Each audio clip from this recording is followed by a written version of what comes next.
Hi guys, good evening. How are you all? I hope all are good. చూస్తున్నారు కదా ఏం చేస్తున్నాను, preparing upma. ఈరోజు రిపబ్లిక్ డే కదా, ఇంట్లో no non veg. Actually dry day కదా ఈరోజు. సో నాన్ వెజ్ ఏది లేదు కాబట్టి ఈవినింగ్కి కొంచెం ఆకలి అనిపించి, అంటే ఆఫ్టర్నూన్ కొంచెం అటు ఇటుగా తిన్నాము. అందుకే ఈవినింగ్ ఏదైనా స్నాక్స్ ప్రిపేర్ చేసుకుందామా అంటే మా చెల్లి ఏం చేసింది, అక్క ఉప్మా తినాలనిపిస్తుంది, అక్క ఉప్మా చేసుకుందాం అంది.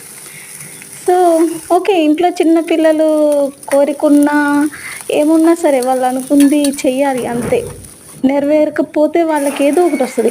మెయిన్ మా చెల్లికైతే ఏదైనా తినాలనిపించి తినలేదు అంటే మాత్రం ఖచ్చితంగా హెడేకో, స్టమక్ ఏకో, లేకపోతే హ్యాండ్ పెయినో ఏదో ఒకటి వస్తుంది ఫ్రెండ్స్.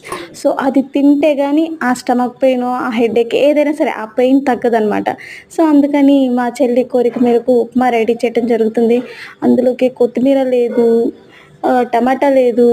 బట్ యాక్చువల్లీ వీకెండ్ కదా, అన్నీ అయిపోయాయి. ఈరోజు నాన్ వెజ్ ఉంటే నాన్ వెజ్లోకి మార్కెట్ నుంచి వచ్చేటప్పుడు ఆటోమేటిక్గా కొత్తిమీర అన్నీ వచ్చేస్తాయి. సో లేకపోవటం వల్ల ఉన్నదాంతోనే అడ్జస్ట్ అవుతున్నాం. మాకు కొంచెం ఉప్మా గట్టిగా ఉండటం కంటే ఇలా లూజ్గా ఉంటేనే ఇష్టం కాబట్టి కొంచెం అలా లూజ్గా చేసుకొని, మా మమ్మీ చేసిన టమాటో పికిల్ ఉంది, టమాటో పచ్చిమిర్చి పికిల్ తోటి సో ఈరోజు ఈవినింగ్ ఎంజాయ్ చేస్తున్నాం. Thank you, bye.